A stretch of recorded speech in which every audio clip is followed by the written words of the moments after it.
আজিৰ কাহিনীটোৰ শিৰোনাম দুজন ককায়েক ভায়েকৰ ভালপোৱা। বহু পুৰণি এটা গল্প।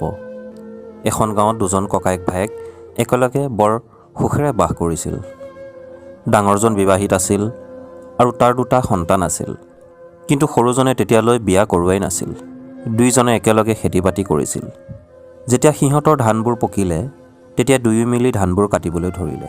কাটি মাৰি শেষ হোৱাৰ পিছত সিহঁতৰ মাজত সমানে সমানে ধানবোৰ ভাগ কৰিলে। ভাগ হোৱাৰ পিছত সিহঁতৰ মাত্ৰ এটা কামহে বাকী থাকিল, ধানৰ বস্তাবোৰ গৰু গাড়ীত উঠাই ঘৰলৈ লৈ যোৱা। ৰাতি হৈ যোৱাত দুয়োটাই থিৰাং কৰিলে যে পিছদিনা ৰাতিপুৱাই কামখিনি কৰিব, আৰু সেইবাবে দুয়ো ককাই ভাই ৰাতি পহৰা দিবলৈ পথাৰতে থাকি গ'ল। দুয়োজনে বহুত ভোকাতুৰ আছিল, সেয়েহে দুয়োজনেই এজন এজনকৈ ঘৰলৈ গৈ ভাত খাই অহাৰ কথা ভাবিলে।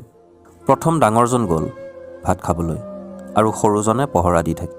সি তেতিয়া ভাবিলে যে মোৰ দাদাই বিয়া বাৰু পাতিলে, ল'ৰা ছোৱালীৰে তাৰ এটা পৰিয়াল আছে, এনে ক্ষেত্ৰত তাক আৰু যথেষ্ট ধানৰ প্ৰয়োজন হ'ব। সেয়েহে সি তাৰ নিজৰ ভাগৰ পৰাই কেইবাবস্তামান ধান আনি ককায়েকৰ ভাগৰ ধানখিনিত মিলাই দিলে। কিছু সময়ৰ পিছত ডাঙৰ ককায়েকজন খাই বৈ আহি পালে আৰু তাৰ পিছত সৰুজন খাবলৈ বুলি ঘৰলৈ গ'ল। সৰুজন ঘৰলৈ যোৱাৰ পিছত ডাঙৰজনে ভাবিলে যে মোৰ ল'ৰা ছোৱালীৰ সৈতে পৰিয়াল এটা আছে, মোৰ যদি কিবা এটা অঘটন হয় তেনেহ'লে সিহঁতেতো মোক চোৱা চিতা কৰিব পাৰিব, কিন্তু মোৰ ভাইটি একেবাৰে অকলশৰীয়া, নাই তাৰ সন্তান না পৰিয়াল আছে, সেইবাবে মোতকৈ তাৰহে বেছি ধানৰ প্ৰয়োজন আছে। এই বুলি ভাবি ককায়েকে তাৰ ভাগৰ পৰা কেইবাবস্তাও ধান আনি ভায়েকৰ ধানৰ বস্তাবোৰৰ লগত মিলাই দিলে।